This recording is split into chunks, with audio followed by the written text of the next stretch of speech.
free speech. The First Amendment protects it.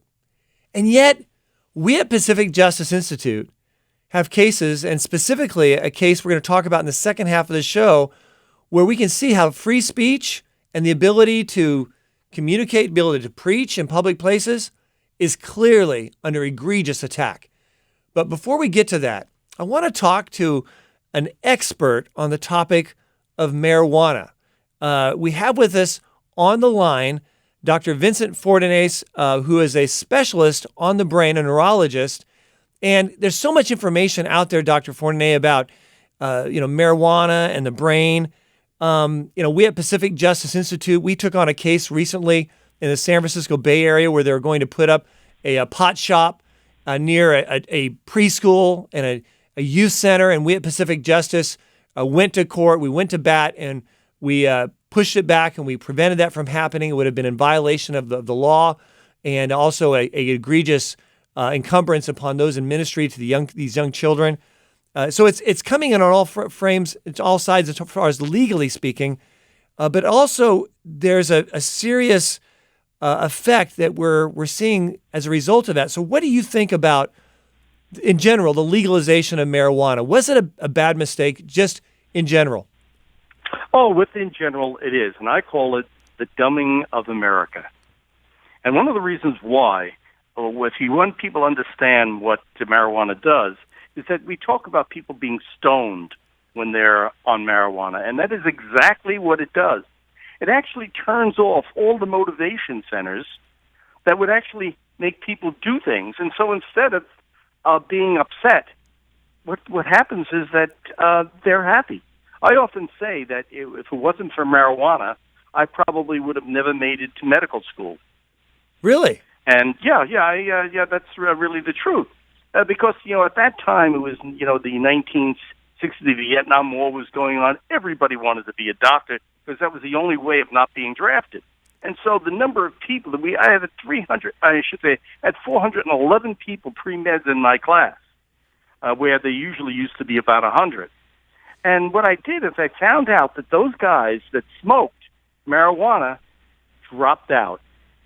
Wow. So, as I said, if it wasn't for marijuana, I would have had incredible competition. But because the guys who smoked marijuana in fact, I had a very close friend who he was just so avid on everything as far as medicine is concerned. He'd always be asking me questions. He'd always be preparing for tests. He started marijuana, and he never talked about the subjects or the assignments or anything else. And within a year, one of the brightest students in the class dropped out. Yeah. I had something similar that happened to me at Texas A&M. There was a student there. He was extremely bright. In fact, we went to the same high school. Extremely bright, straight A's, AP. Didn't have to study. I had to study my tail off, and he dropped out. And I actually finished very high in my class rank because I worked my tail off and I wasn't smoking marijuana. So I do see a definite. I can tell you the same story here. Yeah, I definitely see a correlation. Definitely a correlation. Now, as a neurologist, what does marijuana do to the developing brain? There's a lot of young people, a lot of teenagers out there using marijuana. Should a parent be concerned? Very, very concerned. Mainly because there's been several studies, one from Duke, which clearly show that those people who have been smoking marijuana on a regular basis, that is once a week, for 3 years, had an IQ 10 points less than their original IQ. So if they had an IQ of 110, if they smoked for 3 years, their IQ actually decreased to 100. If they had 100, which is an average, they decreased to 90, which is just above an imbecile. Yeah. So marijuana is, I didn't realize it was that severe in terms of the damage to the brain, the actual harm to the brain and its development. And we're talking about teenagers. I guess if people, their brain's already developed, they're 20, older than 25, 26, we're not going to see those same results, right? No, you won't see the same results. Fortunately, you don't see the same results after 24, 25 years of age. That is, as far as the damage that it does, or I should say, lack of development Right. that it does for the brain. And it's a combination of both lack of development and actual damage that it does to what we call the hippocampus, Right. which is the learning area of our brain. Now, as far as those over the age of 25, they're smoking marijuana. They're not totally off scot-free. My understanding is that it is still a demotivator, preventing them from really reaching their full potential oftentimes, and really, reaching their full, achievement as to where they are in life. Have you heard of that before? Have you seen that? Oh, yes, without a doubt. I always tell people, when a person is on marijuana, and let's say they're a racer and they have to do 100 yards, well, the person who's not on the marijuana is running on dirt. They're running on mud. Their feet is just sticking. They're slower. They slip. They fall. And this is exactly what marijuana does to the brain. It's amazing how, I just received a special issue from Time magazine, and I open it up thinking that, oh my gosh, they're going to slam this, and it's on all the beneficial uses of marijuana. Wow! Who could have afforded to do that? Yeah. Now, are there any benefits to marijuana? I see some people. There's THC, which is what gets people high, but then there's CBD, that some people say has great health benefits and it reduces pain and helps against insomnia and. Right. No, that's all true, and that is CBD, which is part of marijuana, can reduce anxiety, can help with sleep. However, that's a minor effect. There's so little that you have to take so much marijuana to get that effect that you actually have to extract that from the marijuana. Otherwise, the marijuana, that is the THC, so far overpowers the CBD effect, and it's a joke, essentially. Yeah. It truly is. But of course, they use that joke in order to convince people that marijuana has some good effects. Right. Now, the THC, if people use marijuana, I understand it builds, actually, correct? And yeah, well, it builds up. The real difficulty that we're having right now is that the marijuana of today is very, very different than the marijuana of yesterday. How? In the 70s, 80s, and 90s, there was approximately, in a joint of marijuana, there was approximately 3% of the THC. Now, because of the way they grow it, and they've made it a much stronger, so we have 20% level of THC versus the 3%. So it's 7 times as strong now as it was before. And the kids get addicted to it almost immediately now, whereas before it took a while. Now, you said addicted. Dr. Fortanasce, you said addicted. I've heard it said before, marijuana is not addicting at all. There's no problem with it. How say you? That is completely, utterly untrue. A very good article from Duke clearly showed that approximately 9% to 10% of the people who smoke marijuana become addicted. And that's overall. However, if you smoke marijuana once a week for 3 years, your chances of being addicted are about 20 to 40%. Oh, wow. That's very significant. And that unfortunately means, a very, very high percentage. Yeah.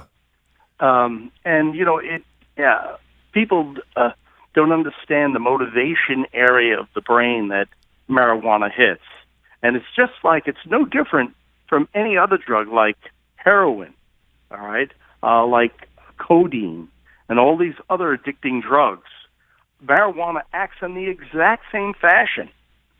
And if a person repeatedly takes it, they become dependent on it. And that is, if they don't take it, they feel highly anxious. Wow. And that anxiety, therefore, makes them want to take it again. I heard one study, Dr. Fortanasce, where it talked about how marijuana, with regard to young people, can cause them to be aggressive, which was sort of contrary. I always sort of assumed marijuana just sort of making people sort of all mellow out.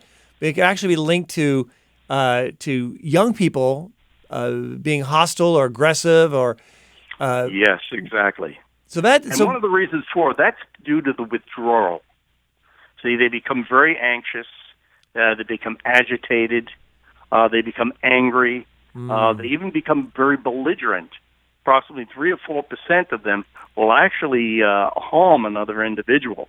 Wow. And the reason for it is as you're withdrawing, you have this tremendous need to get it, and so you become extremely upset.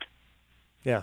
And aggressive. That's the real problem. They become aggressive. The other side will come back and say, well, now wait a minute. There's actually beneficial usages of it. When my dad, for example, was dying of lung cancer, they gave him a prescription.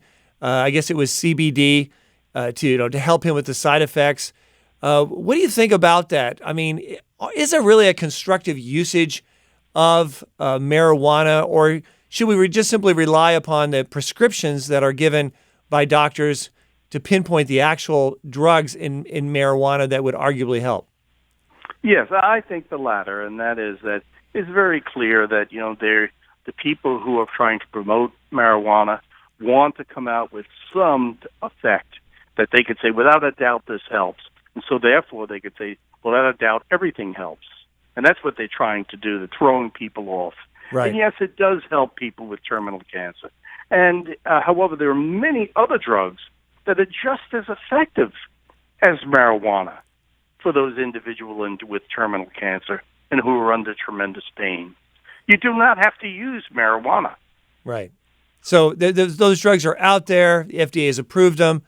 And the bottom line is, folks, parents, be aware of what's going on. Be educated. And if you want to pass this along, go to our website, pji.org. It'll be on a podcast, and you can take this and you can have your young people watch it, forward this on. Dr. Fortanasce, thank you so much for being on the show. Your expertise you're welcome. Your expertise is very much appreciated. You're welcome. Thank you very much.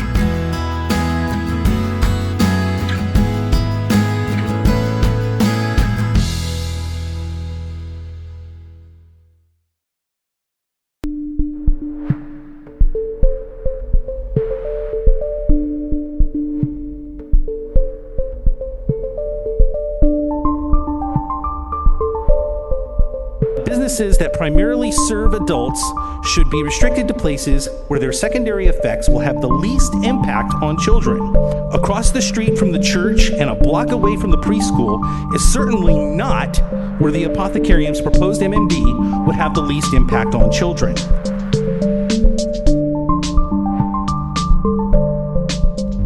Our citizens have continuously expressed opposition to the placement of this MCD in their neighborhood. I don't want an MCD right next to my shop. It's not good for the neighborhood. We in the Chinese community will hold you all accountable. Please vote no and protect our families and kids to the sunset. Thank you. We all oppose having an MCD in our neighborhood. Please listen to the people.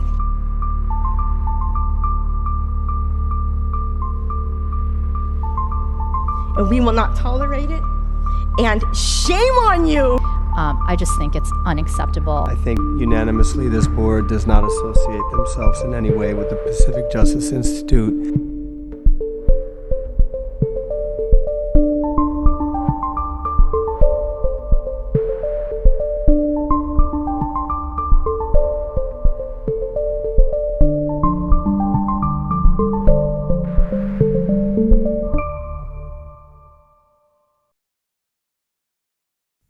And folks, if you'd like to support the Pacific Justice Institute on either a one-time or a monthly basis, we greatly appreciate that. We are a nonprofit 501c3 ministry. All support is tax deductible. And we have a special treat for you on our website. If you go to our website to support PJI, we have this wonderful resource called the Legal Insider. You can download that and be kept up to date on what's happening behind the scenes, what's taking place that you may not hear about on the news, that deals with the defense of religious freedom, parents' rights, the sanctity of human life. And you can get all this information and support PJI on our website, pji.org. That's P for Pacific, J for Justice, I for Institute.org. pji.org.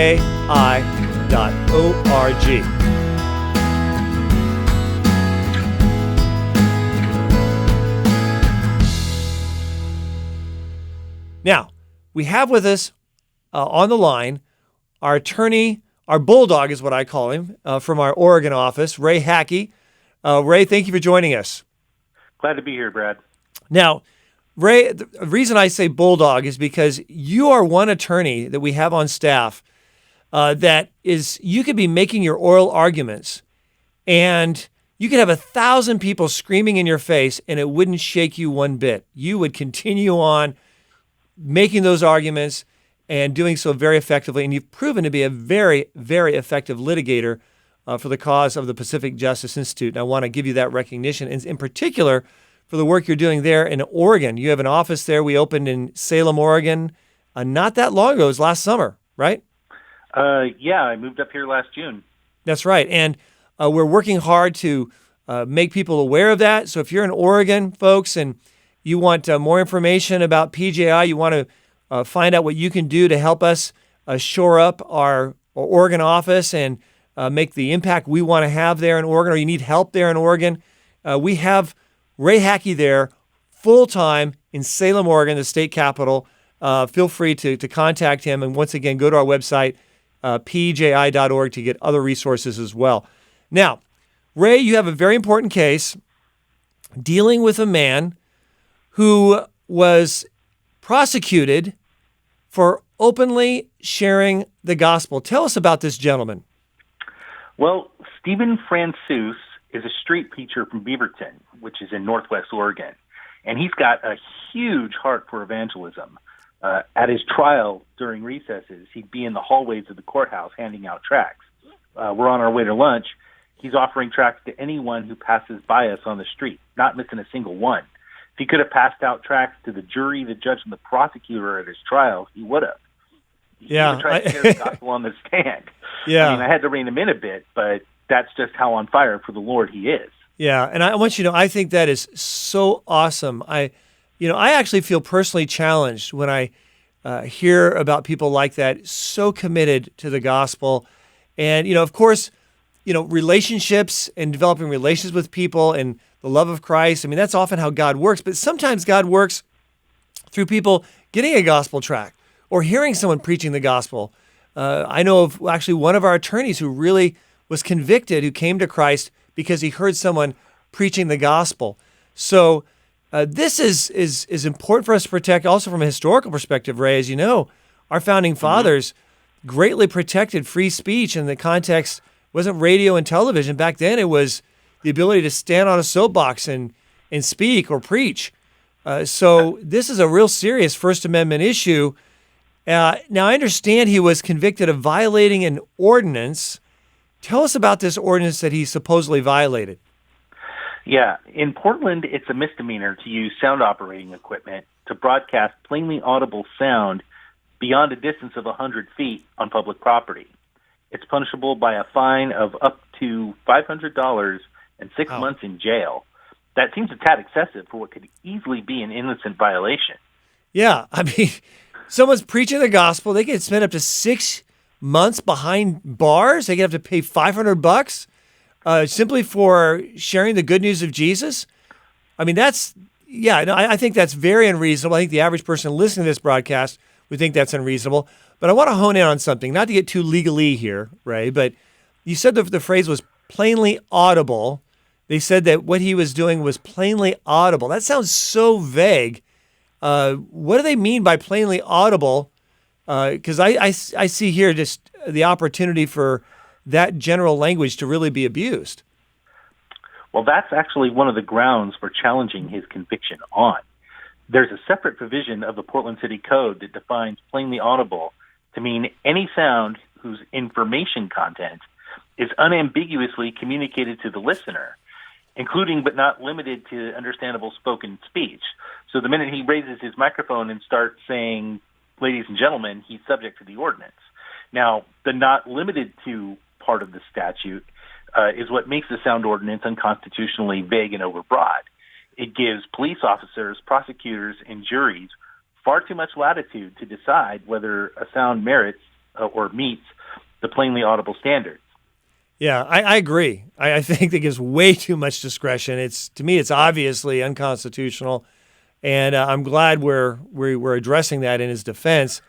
Now, but what about the actual events that led up to this? I know a lot of people are wondering, like, what did he do? Was he doing something strange? Or give us the background of what actually happened that led up to his being criminally prosecuted for preaching the gospel in a public place.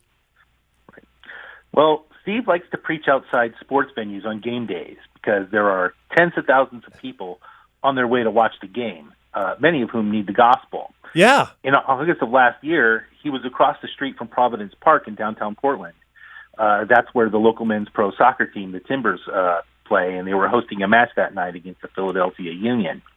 Now, the atmosphere around sports events, I'm a sports fan, I go to them a lot, I can tell you they can be extremely noisy, and this was no exception.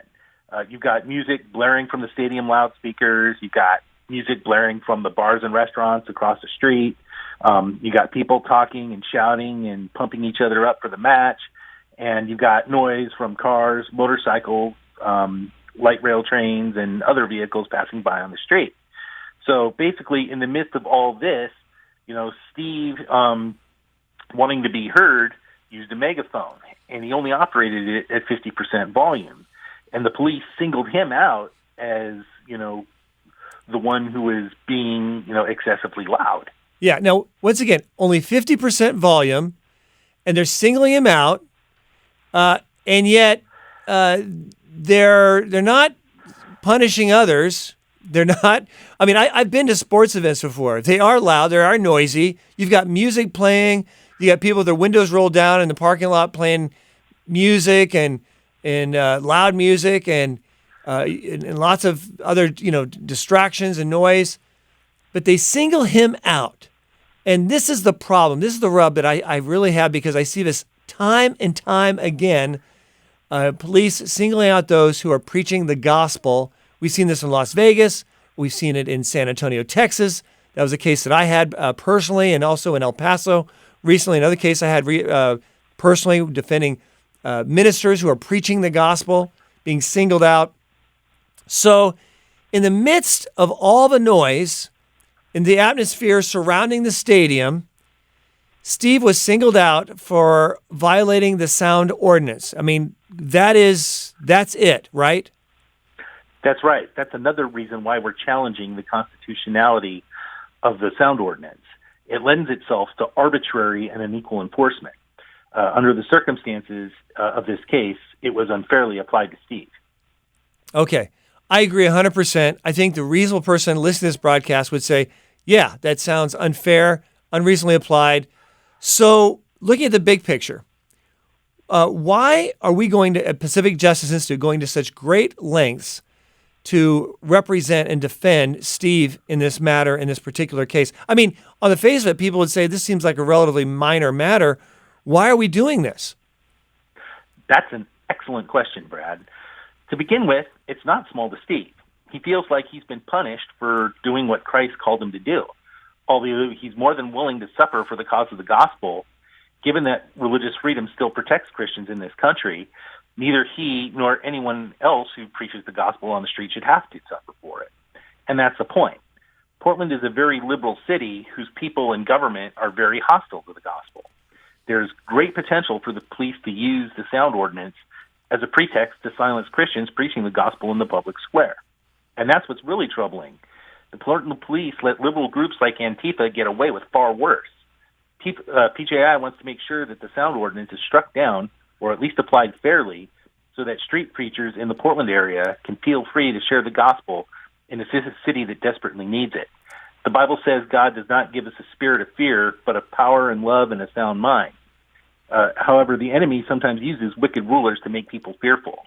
A victory before the Oregon Court of Appeals wouldn't just be a victory for Steve, it would be a victory for street preachers who won't have to fear being singled out and hauled into court should they apply their craft in Portland. Yes, and Portland, boy, they need the gospel. We need to encourage people like Steve, and that's what we doing at Pacific Justice Institute. We're going to bat for him. And I want people to understand that's one thing that makes us really unique, folks. We at Pacific Justice, we don't just cherry pick the high-profile cases, the big game case that's destined to go to the Supreme Court. We are unique in that we actually make sure everyone gets help, that no one is left on the side of the road when it comes to the defense of religious freedom, parental rights, or the sanctity of human life. So if you're out there and wherever you are in the United States, if you've got a case matter and you think, I've already called one group, I already called one organization, and they said that they're not going to take it, it's not big enough, not important enough, whatever, contact us at Pacific Justice Institute. We have over 40 cases in active litigation, and a lot of those cases are right there in Oregon. I mean, Ray, and you're involved in them, you're engaged in them, where it's so much hostility and conflict with regards to people of faith being able to live their faith and share their faith. And yet there's places throughout the country, like in the state of New York and New Jersey and Pennsylvania and Florida and Texas, etc. So if you're listening to this broadcast and you need help, contact us at Pacific Justice Institute. I also want to encourage you to lift up this brother, Ray Hacke, in prayer. He's our attorney to the Pacific Justice Institute. He is our full-time attorney, heads up our office right there in Salem, Oregon. Lift him up in prayer. These and many other important cases can be very grueling. He needs prayer support. And also, once again, thank you to those of you who decide to support the Pacific Justice Institute and be a part of our team. It's very much appreciated. So, folks, there you have it. It's our God-given freedoms we're talking about. Now, let's choose to keep them. I'm Brad Dacus, president of the Pacific Justice Institute. Have a great weekend.